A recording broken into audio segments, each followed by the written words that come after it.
Assalamu alaikum dear students. Hope you will be fine and enjoying good health. I'm your teacher Mariam Arif. Welcome to lecture number 4. Today we are going to discuss about molecular mass, formula mass, different chemical species like ions, free radicals, representative particles, polyatomic and monoatomic molecules. Plus, I'll also give you some notebook work at the end, which is self-assessment exercise 1.4 to 1.7. Without wasting a moment, let's start today's lecture. The first topic is the difference between molecular and formula mass. To understand this, first you need to understand what is a molecule. Molecule is the smallest particle of matter which has an independent existence. For example, a glass of water consists of thousands or millions of molecules of water, and one molecule of water has independent existence. This one molecule of water is also called as representative particle of whole glass of water. One molecule of water will be very small in size that it cannot be seen with naked eye, plus we cannot measure the molecular mass of that molecule easily. It also have the small mass and there will be difficulty in calculation of the molecular mass of that single molecule of water. So molecular mass can be expressed by two methods. One is by relating it to the relative atomic mass of C12, which we already studied in previous topic when we were discussing about atomic mass unit. And the other method adopted to express molecular mass is to simply add the molecular mass of atoms present in that molecule.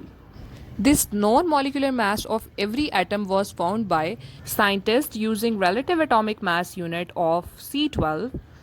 So we will adopt method number 2 by adding the atomic masses of constituent atoms. Take the example of carbon dioxide. Carbon dioxide molecule consists of one carbon. The molecular mass of carbon is 12 and 2 oxygen, and the molecular mass of oxygen is 16. As we know that we have just one carbon atom, so we'll write 12 once plus 2 multiplied by 16 as we have two atoms of oxygens over here.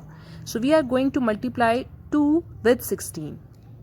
Multiply 2 with 16, we will get 32. So we will add 12 and 32 and we will get the answer 44. 44 AMU is the molecular mass of one molecule of carbon dioxide.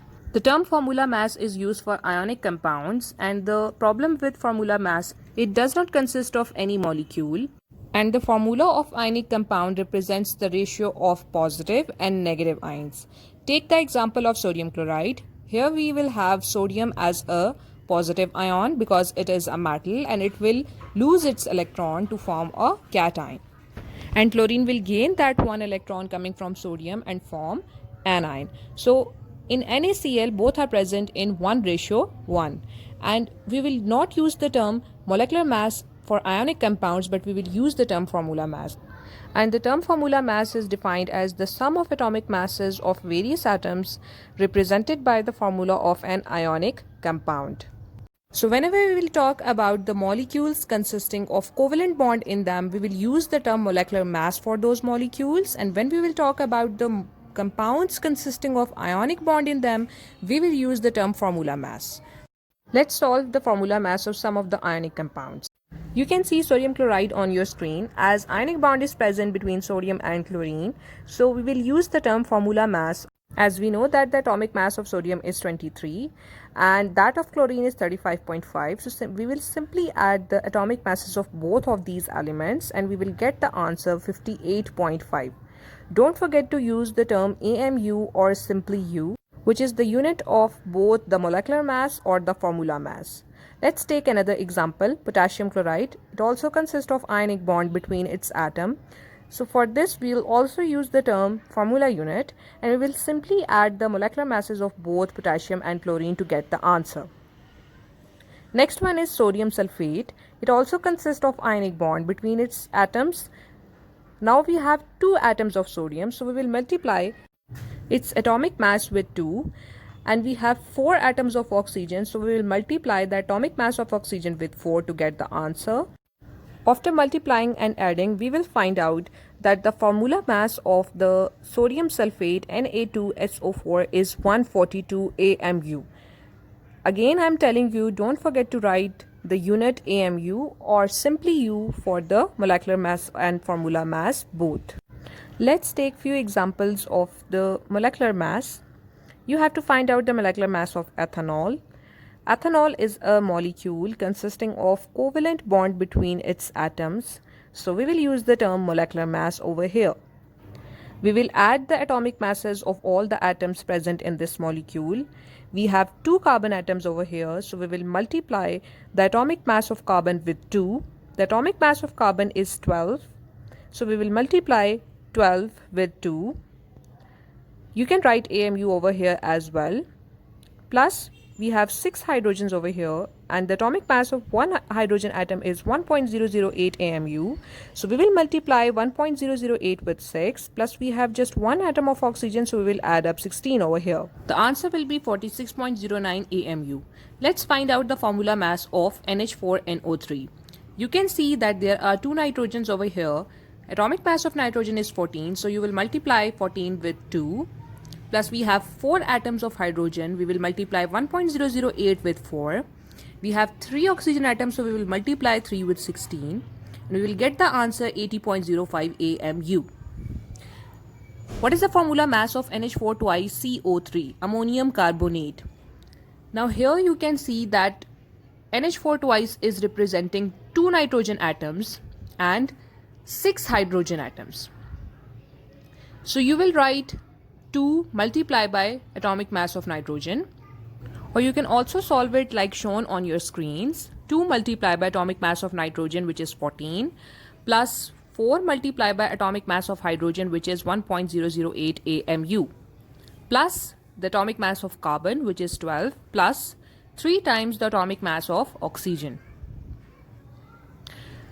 As the rule of maths is that first you need to solve the bracket, so we will add the terms written in the bracket and we'll multiply it with 2. Answer will be 96.07 AMU.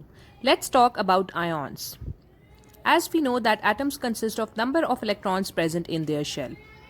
They can either gain electron or lose electron. When they will gain electron, they will have a charge called as negative charge, and this ion will be called as anion.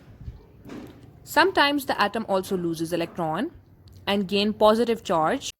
To remember cations as positive charge ions, take its first word cat, as we know cat is for pause and pause is for positively charged ions. And whenever they gain electron, they gain negative charge called as anions, as the number of electrons are greater than the number of protons present inside the nucleus of an atom. Let's take an example of sodium, which is a metal. It consists of 2 electrons in its first shell, 8 in the second, and 1 electron in the last shell, which is also called as valence or outermost shell. It can easily lose its 1 electron from its valence or outermost shell to gain positive charge, because now we have more number of protons present in the nucleus as compared to electrons present in the electronic shell. So the ion of sodium will be cation, and it can be represented by the electronic structure of sodium ion in brackets, and we will put the positive charge over the bracket, which will show it is cation. Let's take the example of oxygen, which consists of 2 electrons in its first shell and 6 electrons in its outermost shell. It has the tendency of gaining 2 electrons in its outermost shell to complete its octet, so it will gain 2 negative charge on its ion, which can be written as shown on your screens. Cation and anion are the 2 types of ions which are formed as a result of gaining or losing electrons, and the elements lose or gain electron to achieve the stable electronic configuration or to become stable. So sodium loses its electron to become stable and oxygen gains electron to become stable, and both of them do this according to their respective tendency and their chemical properties. So do you know what is the charge or cation on calcium? And what is the charge on chlorine, which is a halogen? Calcium is present in group number 2. It has 2 electrons in its outermost shell. It can lose these 2 electrons to gain positive charge. You can see the atomic structure of calcium on your screen. 2 electrons in first shell, 8 electrons in the second, 8 electrons in the third, and 2 electrons in its outermost shell. So it can lose these 2 electrons to form 2 positive cation.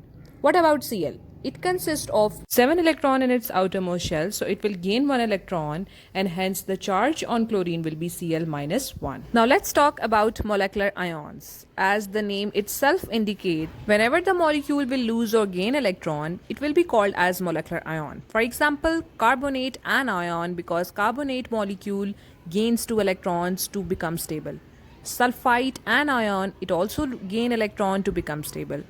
Sulfate anion and nitrite molecular anion are the examples of the molecular ions. Like atoms, molecules also sometimes loses electron to become molecular cations. Let's see how molecules as a whole loses or gain electron. Take the example of the first one over here, which is carbonate. It consists of one carbon atom and three oxygen atom.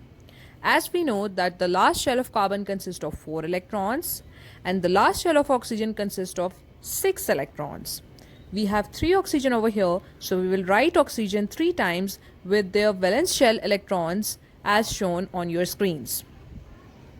We have used the cross electrons for carbon and circle or dot electrons for oxygen to differentiate the electrons for both of them. Now we have to see how they combine together in a molecule and how they gain electron to become stable. Carbon will be the central atom in this case and it will be surrounded by 3 oxygen atoms. Each oxygen atom consists of 6 electrons and to become stable they need 2 more electrons which they will share with carbon atom.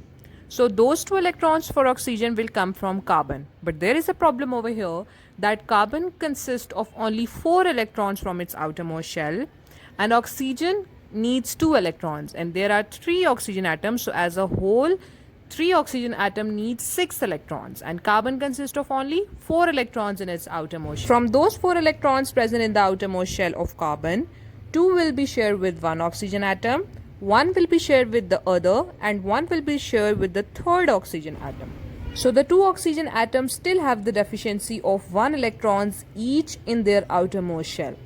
And only one of the oxygen has gained stability by sharing 2 electrons with carbon. So the 2 oxygen atoms on the left side still need 1 electron each to complete their octet. They will gain this 1 electron from any other element and hence they will gain 2 negative charges as 2 oxygen atoms on the left side are gaining 1 electron each. So as a whole, the total negative charge on carbonate will be 2 negative, which is called as carbonate molecular anion. Let's talk about the free radical. As we know that atom consists of different orbitals in which different number of electrons are present. When there will be unpaired electron present in the whole shell, or we can say when there will be odd number of electrons present in the atom of any element, we will call it a free radical. And to become stable, it will steal electron, like we studied in the cations and anions formation. The free radicals are formed when the UV radiations fall on them. For example, consider chlorine over here. It consists of 7 electrons in its outermost shell. So it is present in diatomic form Cl2 in nature. When UV rays fall on them, it splits it into 2 chlorine atoms, each with 7 electrons in its outermost shell. All electrons are paired except just 1 electron because they are 7 in number. So 6 electrons are paired and 1 electron will behave as a free radical because it is unpaired. When it will come in contact with any other compound, it will react readily. Let's talk about representative particles of elements and compound. Representative particle means the species which is present in a substance and it represents the whole substance. For example, atoms are the representative particles of a substance element. Molecules are the representative particles for compounds or elements, and formula units are the representative particle for ionic compounds. For example, water exists as molecule, thus its representative particles are molecules. When we talk about the molecules, there are different types of molecules classified as monoatomic and polyatomic. Monoatomic means any molecule that consists of just one atom, and polyatomic means any molecule which consists of more than one atom. Oxygen and carbon dioxide are diatomic and triatomic molecules respectively, as they consist of more than one atoms of their respective elements. Consider hydrogen gas. It is present in nature in the form of diatomic molecule H2, hence it is called as polyatomic molecule. Oxygen is also considered as diatomic form of molecule as it consists of 2 oxygen atoms in one molecule. So it is also considered as a polyatomic molecule. This is ozone consisting of 3 atoms of oxygen. Ozone is present in our environment which protect us against UV radiations coming from the sun. It is called as triatomic molecule as it consists of 3 atoms of oxygen. So it is triatomic form of polyatomic molecule. Helium, neon, argon are the noble gases. They are stable, so they are present in nature in the form of monoatomic molecule as they are present in nature in the form of a single atom. Now consider another example, phosphorus, present in nature in the form of P4 molecule. So this molecule consists of 4 atoms of phosphorus, so we will call it as tetraatomic molecule. Up till now we have studied about the molecules consisting of the same type of atom. Consider the molecule consisting of different type of atom. For example, carbon dioxide, it consists of 1 carbon atom and 2 oxygen atoms. So this molecule consists of 3 atoms with 2 different type of atom. One is carbon and the other is oxygen. Now this molecule consists of 3 atoms. We will call it as triatomic molecule. This is also considered as a polyatomic molecule consisting of 2 different types of atoms. The water we drink also consists of 2 different types of atoms. The molecular formula of water is H2O, which shows you that there are 2 atoms of hydrogen and 1 atom of oxygen. This is also an example of polyatomic molecule. Now let's talk about the particle diagrams to identify elements and compounds. The different colored circle represents the atom of different elements A, B and C, and accordingly you have to define that this particle diagram is most specifically described as element, compound, atoms or none of above. According to the definition of these species described earlier in previous lecture, we already know that this is a compound. So option B is correct. Why it is a compound? Because it consists of 2 different types of atoms combined together in a fixed ratio. This will help you to solve your self-assessment exercise. Try to solve self-assessment exercise 1.4 to 1.7 neatly on your notebooks. If you have any question regarding this topic, you can ask me anytime. I'll catch you later in the next lecture. Till then, Allah Hafiz.